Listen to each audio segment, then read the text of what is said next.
Well, welcome to Debbie's Back Porch. Glad to have you. Tonight we're making chicken tenders. Here's the recipe. Pause if you like to write this down.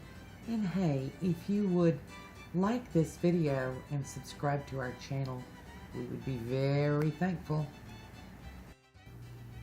Well, I have some chicken breast here. Boneless chicken breast, got them on sale. I'm not real crazy about chicken breast. I actually prefer thighs. To me, chicken breasts are just big and dry unless you do something else with them, and so I'm going to do something else with them. I'm going to slice each breast into 4 pieces as close to the same size as I can get them, and I'm going to make these as chicken strips. You can cut them smaller. You can get 6 pieces out of this. You can then cut them again and make nuggets. You'll adjust your cooking time. The main thing is to try to get them fairly close to the same size so that when you're frying them, they'll fry up at about the same time. I have here about a half cup of buttermilk, and I'm going to just put all the pieces in the buttermilk, and then I'm going to set the whole thing in the refrigerator, and they can marinate for an hour or they can marinate overnight. This is something you can fix ahead to be ready to prepare right before you eat. So now we're going to make the batter. You want to give this about 20 minutes or so to rest before you actually start cooking. So I'm going to beat an egg pretty well so that it gets that creamy color. Then I'll add about 1/3 of the buttermilk and beat that in together. This is just to make the batter not lump quite so much. I've got a cup of self-rising flour. If you do not have self-rising flour, sift in a teaspoonful of baking powder and a half teaspoonful of salt. So I'm going to incorporate this in. And yes, I should have gotten a bigger bowl. And I'll add the buttermilk a little at a time.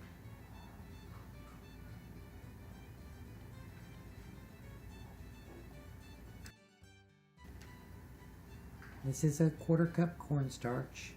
You know, you could just add it all at one time, but it's just easier to get the lumps out if you do it incrementally.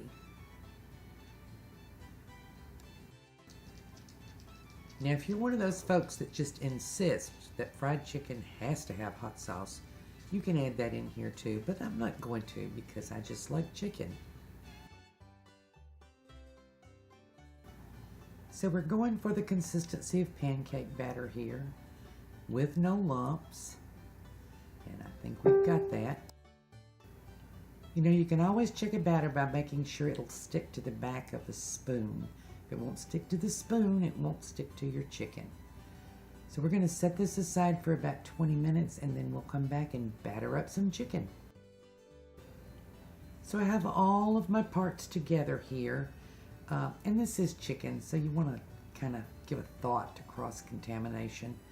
So I have a glove on one hand, and I'm going to do the wet hand, dry hand method, where I do all of the chicken stuff with one hand. So drop it into the batter. Use a fork because your fingers will make places on the chicken where there are gaps in the batter. And I'm dropping this over into panko crumbs.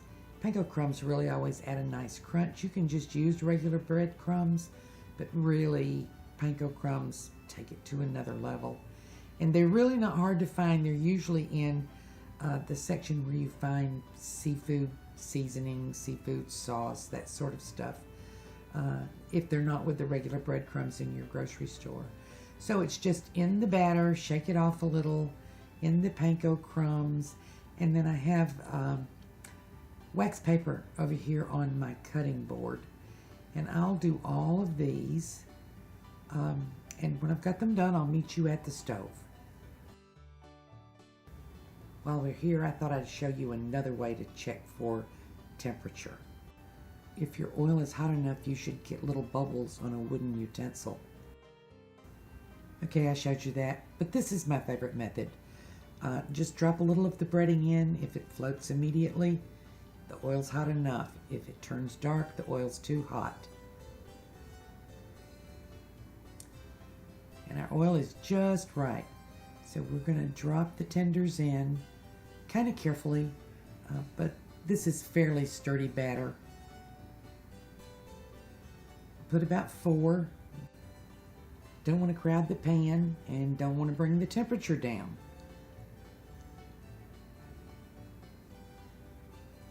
So I'm going to get these in here, and remember the first rule of frying, drop it in and leave it alone until it lets go of the pan. And by letting go of the pan, I mean it's not stuck to the bottom. Even in good cast iron, when you first put it in, it goes down and sticks. So just gently nudge it. If it's let go, you've got a good crust forming. So after about 3 minutes, you'll see the brown start creeping up the side, and that's your signal that it's time to turn it. Could be 3 minutes, could be 4. You wait for that. And then we flip it over. Now, usually when I'm frying stuff, give it a couple of turns, but I don't turn it at all until that crust forms. That's how you keep it from being so greasy inside. You let the crust seal, and then you don't break the crust.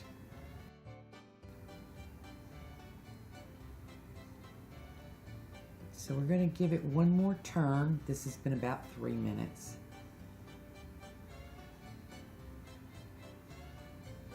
And I wanted to show you a little bit of a close-up.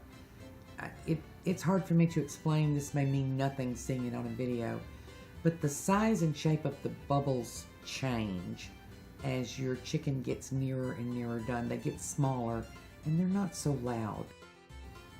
But we're not going to depend on that for doneness. We don't want raw chicken. So run a little knife across it or a fork and you can hear the crunch. And then I'm going to stick a sharp knife down into the biggest piece.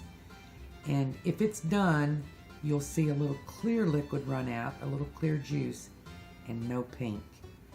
And this piece is done.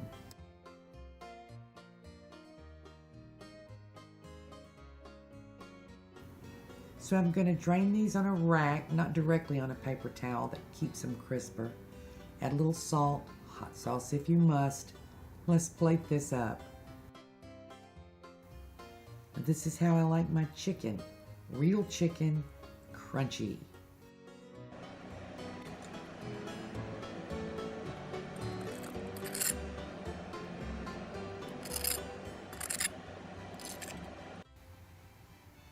And I also like it juicy. So let's cut a piece. Okay, a little barbecue sauce, a little ranch dressing.